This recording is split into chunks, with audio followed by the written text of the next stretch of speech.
가지낙은 하늘을 올려다보며 길게 한숨을 내쉬었다. 양과야. 세월이 참으로 많이 흘렀구나.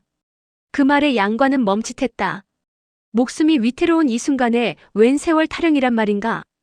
가지낙의 목소리가 다시 들려왔다. 일이 이렇게 되었으니 나 비천편복. 목숨을 구걸할 생각은 없다. 젊은 시절에는 나 역시 누구를 무서워한 적이 없었지. 네 무공이 아무리 높다고 해도 죽음을 두려워하는 사람들이나 네 앞에서 떨 뿐이다. 그러나 강남 7괴는 그런 사람이 아니다. 양과는 강남 7괴라는 말에 절로 고개가 숙여졌다. 그리고 시종일관 당당한 그의 모습에 내심 존경심마저 잃었다. 어르신, 제가 잘못했습니다. 저희 선친을 모욕하는 말씀을 하셔서 저도 모르게 그만 흥분하고 말았습니다. 저 역시 어려서부터 어르신의 명성을 익히 들어왔기에 늘 존경해왔습니다. 어찌 함부로 무례를 저지르겠습니까? 양과는 공손히 허리를 숙이며 예를 올렸다. 그 말에 가지낙의 표정도 한결 부드러워졌다. 이제야 사람이 하는 말 같구나. 듣자 하니 양양성에서 큰 공을 세웠다고 하더구나. 사람들이 신조엽이 무공과 인품을 칭찬하는 소리를 들었단다. 대견하구나. 그래야지. 그래야 사람 노릇을 하는 것이지. 만일 네가 네 아비와 같았다면 난 너와 말을 섞는 것도 수치로 여겼을 것이다. 그 말에 양과는 또 울컥 분노가 치솟았다. 도대체 우리 아버지께서 뭘 그리 잘못하셨다는 것입니까? 속 시원하게 말씀 좀 해주십시오. 양과는 그간 사람들의 이야기를 통해 아버지 양강이 한 일들을 조금은 알고 있었다. 그러나 사람들은 양과의 기분을 상하게 할까봐 단도직입적으로 이야기하지 않았고 또 양과가 묻기라도 하면 말을 돌리곤 했다. 그러나 가지낙은 워낙 고든 성품에 고지식했기에 양과의 기분은 아랑곳하지 않고 양강과 곽정 사이에 있었던 일을 사실대로 이야기해줬다. 그리고 양강과 구양봉이 강남 7괴 중 5명을 죽인 일과 철창묘에서 양강이 황용을 공격하다가 오히려 연희갑에 묻은 독 때문에 제 목숨을 잃은 일등을 차근차근 일러주었다. 그날 저녁에 있었던 일은 여기 있는 우리가 모두 지켜보았다. 사통천, 팽년호 너희도 봤으니 알 것이다. 내 말에 거짓이 있느냐? 6사람이 사당에서 신상을 부수며 싸우고 큰 소리로 다투느라 탑안에 있던 수십 마리의 까마귀가 모두 날아올라 공중을 선회하고 있었다. 까마귀들의 요란한 울부짖음이 공포스럽게 들렸다.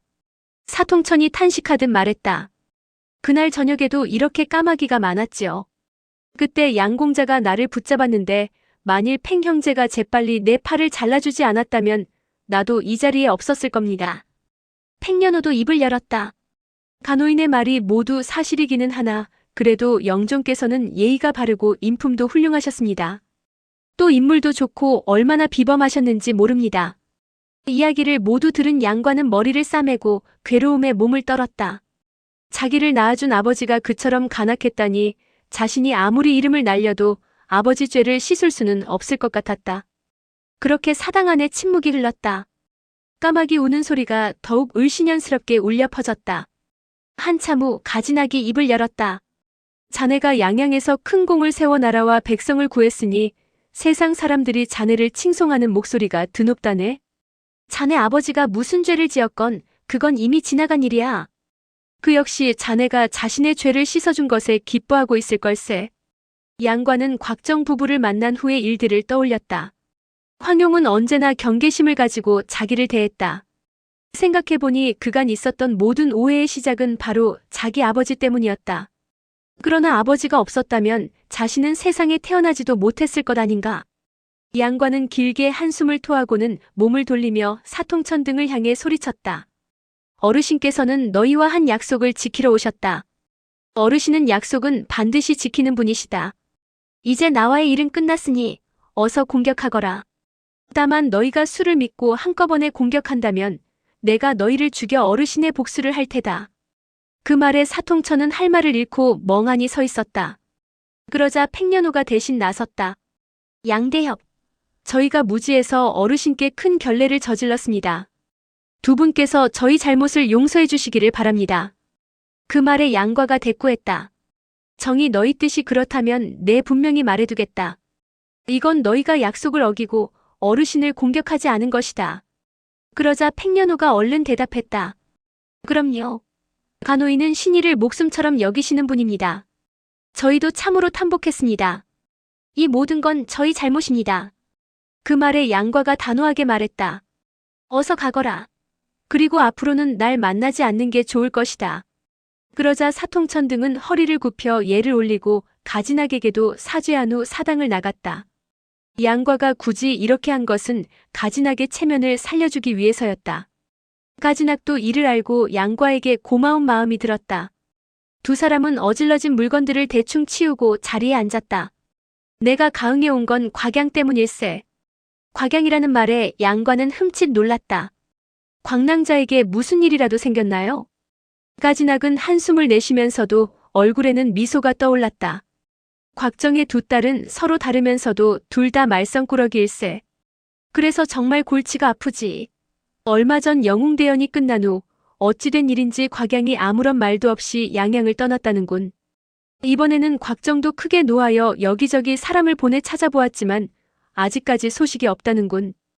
결국 도화도에 있는 나한테까지 사람을 보냈는데 하루 종일 쉬지 않고 돌아다니는 녀석이 이 늙은이와 지내겠다고 도화도에 올 리가 있겠는가. 나는 곽양이 사라졌다는 소식에 걱정이 되어 찾아 나선 것뿐일세. 양과는 곽양이 사라졌다는 말에 적잖이 걱정되었다. 무슨 소식이라도 들으셨나요? 내가 임안부에서 두 몽골 사신이 하는 이야기를 엿들었는데 양양의 곽대엽 딸이 몽골 군중에 잡혀있다고 하더군. 그 소리에 깜짝 놀란 양과가 되물었다. 그게 정말입니까? 지금 몽골 대군은 남북으로 갈라져 양양을 협공하려고 하고 있네. 그런데 이만 조정의 간신배들은 그저 몽골과 화의를 맺으려고만 하고 있지. 이번에 온 몽골 사신은 우리 대송의 군신을 속이려 하고 있네. 관직도 제법 높은 자들이 왔더군. 놈들은 다른 사람들이 못 알아들을 것으로 생각했는지 거리낌 없이 몽골어로 떠들더군. 하지만 나는 몽골에서 여러 해를 지내서 그들의 말을 어느 정도는 알아들을 수 있지. 그래서 내가 아주 똑똑히 들었다네. 그 말에 양과가 고개를 끄덕였다. 그렇다면 거짓은 아니겠군요. 그렇지. 나는 그들의 말을 듣자마자 서둘러 양양으로 가기 위해 길을 나섰지. 그런데 아까 그 네 사람을 만나는 바람에 시간을 지체하게 될 줄 누가 알았겠는가.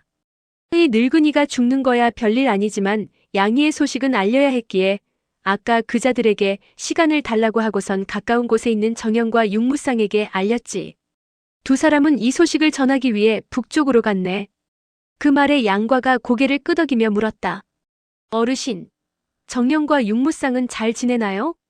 자네가 남양의 굴량미를 모조리 불태우고 몽골군의 선봉대를 섬멸했다는 이야기를 듣고는 자기 일처럼 기뻐하더군. 내게 이것저것 자세히 묻고는 소용녀 소식도 물었네. 두 자매가 자네 생각을 많이 하던데 내가 아는 바가 없어서 제대로 대답해주지 못했어. 양과의 표정이 어두워졌다. 의남매를 맺고도 벌써 16년이나 못 만났군요. 양과는 잠시 고개를 숙이고 있다가 다시 입을 열었다. 어르신께서 몽골 사신의 이야기를 들으셨다니 좀 자세히 말씀해 주세요. 광랑자가 어디에 잡혀 있으며 생명이 위험하진 않은가요?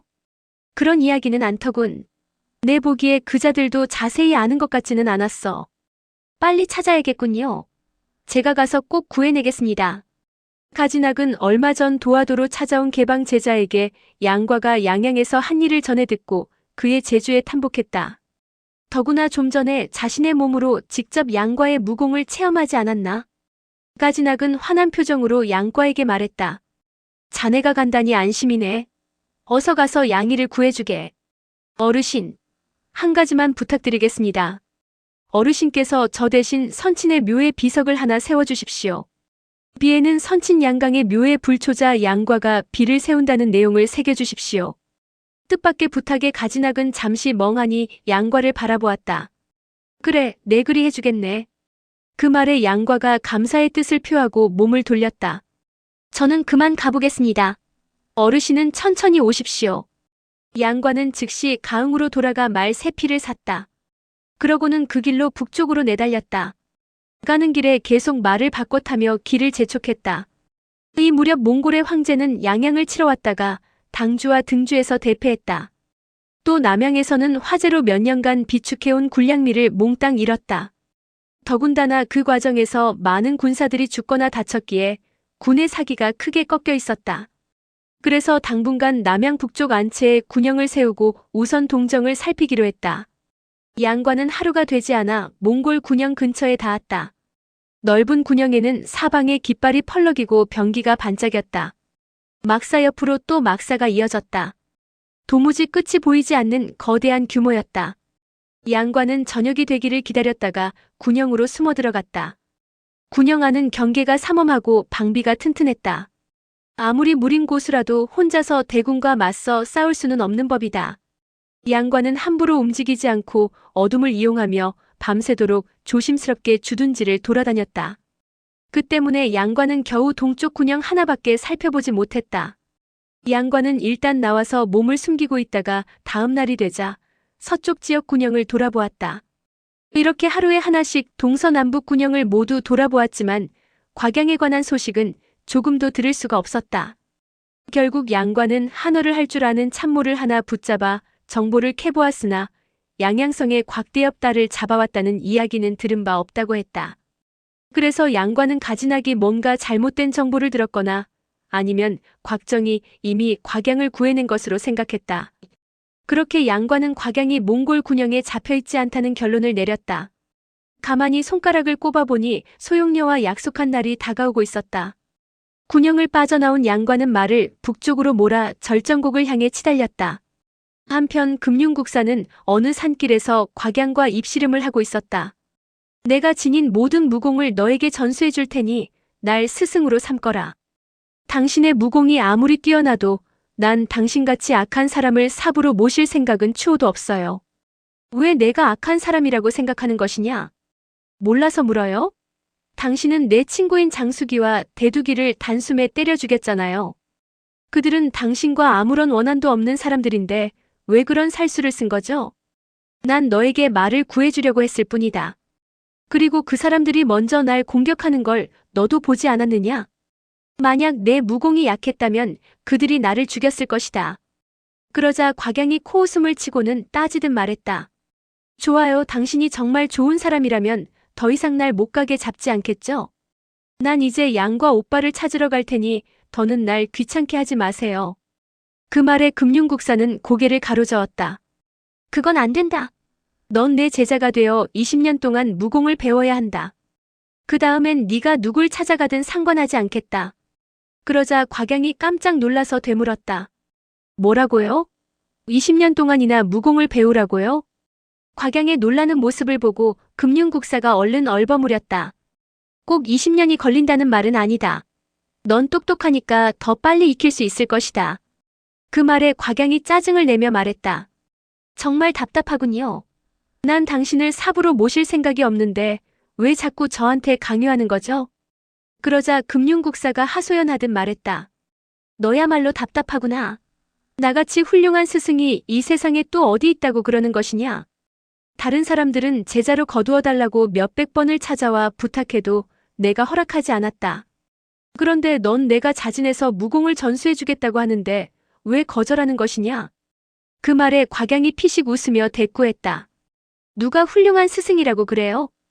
겨우 16살밖에 안 되는 어린아이를 이겼다고 대단하단 건가요? 당신이 우리 아버지와 어머니를 이길 수 있어요? 아님 우리 외할아버지를 이길 수 있어요? 아니 높은 어르신들 이야기를 할 필요도 없이 우리 양과 오빠를 이길 수 있어요? 없잖아요. 곽양의 말에 금융국사는 기분이 몹시 상했다. 내가 양과를 이길 수 없다고 누가 그러더냐? 그러자 곽양이 피식 웃었다. 누구나 다 아는 사실인데 뭘 그러세요? 며칠 전 양양성의 영웅대원에서 사람들이 그랬어요. 설사 이 세상에 금융국사가 셋이라고 해도 팔이 하나뿐인 신조대엽 양과를 이기지는 못할 것이라고요. 사실 이는 곽양이 금융국사의 화를 돋우려고 마음대로 지어낸 말이었다. 금융국사도 곽양이 일부러 자신을 자극하려는 것임을 잘 알고 있었다. 그러나 곽양의 말은 너무나도 금융국사의 아픈 곳을 찔렀다. 10여 년 전 여러 차례 양과에게 패한 적이 있는 금융국사는 곽양의 도발인 걸 알면서도 치솟는 화를 견딜 수가 없었다. 양과 그놈이 이 자리에 있었다면 용상반야공으로 혼을 내줬을 텐데 아쉽구나. 그 말을 들은 곽양은 좋은 생각이 떠올랐다. 오빠가 여기 없다고 큰 소리치는 거예요? 양과 오빠가 어디 있는지 안다고 하셨으니 정말 자신 있으면 직접 오빠를 찾아가서 도전해보세요. 만약 당신이 오빠를 이기면 당신을 삽으로 모실게요. 그러자 금융국사가 한숨을 내쉬었다. 양과가 어디 있는지 안다고 한 건 거짓말이다. 사실 나도 그놈이 어디 있는지 알 수가 없어 원통하던 참이다. 그놈이 어디 있는지 알기만 하면 내 가만두지 않을 것이다. 그 말에 곽양이 웃으며 말했다. 정말 도전할 용기가 있는 거예요? 그렇다면 방법이 있어요. 지금은 오빠가 어디 있는지 모르지만 2달 후에 어디 있을지는 알고 있거든요. 그러자 금융국사가 이를 부드득 갈며 거기가 어디냐고 물었다. 2달 후 오빠는 절정곡 단장의 앞에서 소용녀와 만나기로 약속이 되어 있어요. 그런데 괜찮겠어요? 양과 오빠 하나도 못 이기면서 소용녀까지 있으면 당신이 어디 상대가 되겠어요? 괜히 찾아가서 화를 자초하지 말고 그냥 얌전히 있으세요. 금융국사는 10여 년 동안 양과와 소용녀의 옥녀소심검법을 염두에 두고 용상반야공을 수련했다. 평소 거만하고 자부심 강한 금융국사가 젊은 양과에게 패한 건 참으로 뼈아픈 기억이었다. 그가 용상반야공을 10단계까지 수련한 것도 모두 양과를 찾아 복수하기 위해서였다. 만약 양과와 소용녀를 이길 자신이 없었다면 다시 중원에 돌아올 엄두도 내지 못했을 것이다. 금융국사는 양과를 찾을 수 있다는 말에 크게 기뻐하며 소리내어 웃었다. 하하하. 잘 됐구나. 그럼 우리도 절정곡으로 가자. 내가 양과와 소용녀를 물리치고 나면 그땐 어쩔 테냐? 그땐 약속대로 당신을 삽으로 모실게요. 그렇지만 절정곡을 찾기가 쉽지 않을 거예요. 이미 가본 적이 있으니 그건 걱정하지 않아도 된다. 아직 시간이 좀 있으니 우선 몽골 진영에 가서 몇 가지 일을 처리하고 절정곡으로 가자꾸나. 곽양은 금융국사가 절정곡으로 가겠다고 하자 크게 안심이 되었다. 절정곡에 가기만 한다면야 그 정도 부탁은 들어줄 수 있지. 곽양은 금융국사를 따라 몽골 진영으로 갔다. 금융국사는 곽양을 제자로 삼고 싶었기에 그녀에게 매우 친절하게 대해주었다. 때로 곽양이 장수기와 대두기를 생각하며 금융국사를 비난할 때도 좀채 화를 내지 않았다. 오히려 의리 없는 곽도보다 그녀의 따뜻한 마음이 더욱 마음에 들었다. 금융국사는 일평생 3명의 제자만을 거두었다. 첫 번째 제자는 문과 무의 두루 재능을 보이고 자질이 뛰어났으나 불행히도 일찍 세상을 떠났다. 두 번째 제자 다리파는 성실하고 후덕하며 타고난 실력을 지녔으나 총명하지 못했기에 심오한 내공의 비법을 깨우치지 못했다. 세 번째 제자 곽도는 천성이 경박하고 의리가 없어 위기 상황에 부딪히자 사부를 배신하고 떠났다. 그래서 늘 아쉬움이 마음 한구석에 자리 잡고 있었다. 나는 천하에 내 적수가 없다고 자부하고 있지만 불행하게도 내 무공을 전수해줄 진정한 제자를 찾지 못했다. 이제 내가 죽고 나면 피땀 흘리며 수련한 이 무공은 맥이 끊겨 완전히 없어지고 말 것이다. 금융국사는 이런 생각을 할 때마다 기분이 울적해지곤 했다. 그런데 영리하고 의리도 있는 곽양을 보자 제자로 삼고 싶은 마음이 간절해졌다. 더구나 이야기해 볼수록 곽양의 심성이 착하다는 걸 알고는 더욱 마음에 들었다. 비록적의 딸이기는 하지만 자기가 진정으로 심혈을 기울인다면 충분히 극복할 수 있을 것 같았다. 게다가 자신과 곽정은 입장에 따라 각기 자기 나라를 위해 싸우는 것일 뿐 서로 개인적인 원한이 있는 것도 아니었다. 무림의 고수들은 원래 제자를 키우는 일을 매우 중요하게 여겼다. 더구나 금융국사처럼 출가해서 자식이 없는 경우에는 제자를 키워 자신의 무공을 전수하는 수밖에 없었다. 그래서 금융국사는 더욱 곽양에게 애착을 가졌다. 금융국사는 제자를 키워야겠다는 생각이 들자 양양을 공격하는 일이나 곽정을 위협하는 일 따위를 별로 중요하게 여기지 않게 되었다. 곽양이 비록 여자이기는 하나 서장의 불교는 백모나 농모 등 여보사를 매우 중시하기 때문에 여제자를 키우는 것도 나쁘지만은 않았다. 한편 금융국사가 곽양을 데리고 간 곳은 홀피렬이 통솔하는 남대영이었고 얼마 전 양과가 곽양을 찾으러 간 곳은 몽골의 대칸이 기거하는 북대영이었다. 가지나기 몽골 사신들이 주고받은 말 중 남대영이라는 지명을 다 듣지 못해서 결국 양과가 며칠 동안 헛수고를 한 것이다. 원래 몽골 대군은 9월 말에 양양성을 대거 침공할 계획이었다. 그러나 남양의 굴량미가 모조리 불타버리는 바람에 계획에 큰 차질이 생겼다. 이에 데카는 성질을 내려 빠른 시일 안에 식량과 건초를 모으고 날을 정해 다시 공격하라는 명령을 내렸다. 홀필열의 신임이 두터운 금융국사는 위세가 상당해서 황족처럼 대접을 받았다. 거처나 의복, 음식 등에 전혀 부족함이 없었다. 양양성에 있을 때도 경험해 본 적이 없을 정도로 곽양 역시 융숭한 대접을 받았다. 화려한 옷에 기름진 식사, 그리고 4명의 몸종까지 곽양의 시중을 들었다. 금융국사가 자신의 의발을 전수할 제자라고 소개했기 때문에 모두들 곽양을 대하는 태도에 한치의 소홀함이 없었다. 몽골의 장수들과 병사들도 금융국사를 대하듯 곽양을 극진히 대접했다. 몽골 진영에 머무르는 동안 금융국사는 틈나는 대로 곽양에게 자신의 내외 무공을 가르쳤다. 곽양은 금융국사에게서 도망치려면 그의 신임을 얻을 필요가 있을 것 같아서 일부러 더 열심히 배우는 척했다. 그래야 지금처럼 아침 저녁으로 옆에 붙어 감시하지 않을 것 같았다. 총명한 곽양은 무공이 매우 빠른 속도로 향상되었다. 금융국사는 곽양이 자신의 첫 번째 제자보다도 더 자질이 뛰어난 걸 보고 기쁨을 감추지 못했다. 출가한 불도들은 보통 자식이 없었기 때문에 모든 사랑과 애정을 제자들에게 쏟았다. 금융국사는 점차 곽양을 친딸처럼 아끼게 되었다. 아끼던 첫째 제자가 병에 걸려 세상을 떠났기 때문에 그는 행여 곽양이 병이라도 걸릴까봐 먹는 음식까지도 세심하게 신경을 써주었다. 곽양은 금융국사가 비록 나쁜 사람이기는 하나 무공 자체에는 선악의 구분이 없으니 열심히 배워서 좋은 곳에 쓰면 되겠지 하는 생각으로 매일 열심히 수련했다. 활발하고 대담한 곽양은 금융국사의 지나친 관심이 귀찮아서 짜증이 났다. 그럴 때면 금융국사는 온갖 방법을 동원해 곽양의 기분을 풀어주려고 애썼다. 곽양도 점차 금융국사가 진심으로 자신을 아끼고 있다는 걸 알게 되었다. 아버지 곽정은 금융국사와는 달리 매우 엄했기에 곽양이 잘못을 저지를 때면 호되게 야단쳤다. 그러나 금융국사는 그야말로 주면 꺼질까, 불면 날아갈까, 정성을 다해 보살펴 주었다. 미안하고 고마운 마음에 금융국사와 이런저런 이야기를 나누다 보니 뜻밖의 잘 통하는 구석도 있는 것 같았다. 어느 날 금융국사는 붉은 양털 보따리를 가져와 두루마리 하나를 꺼냈다.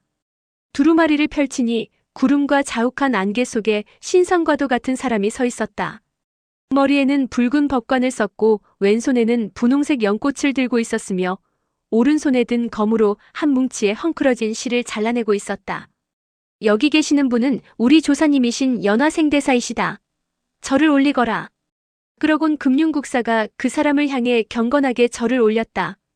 그러자 곽양도 금융국사를 따라 밀교 예법에 맞게 절을 했다. 어느덧 날씨가 쌀쌀해졌다. 날짜를 계산해보니 양과와 소용녀가 만나기로 한 날이 점차 다가오고 있었다.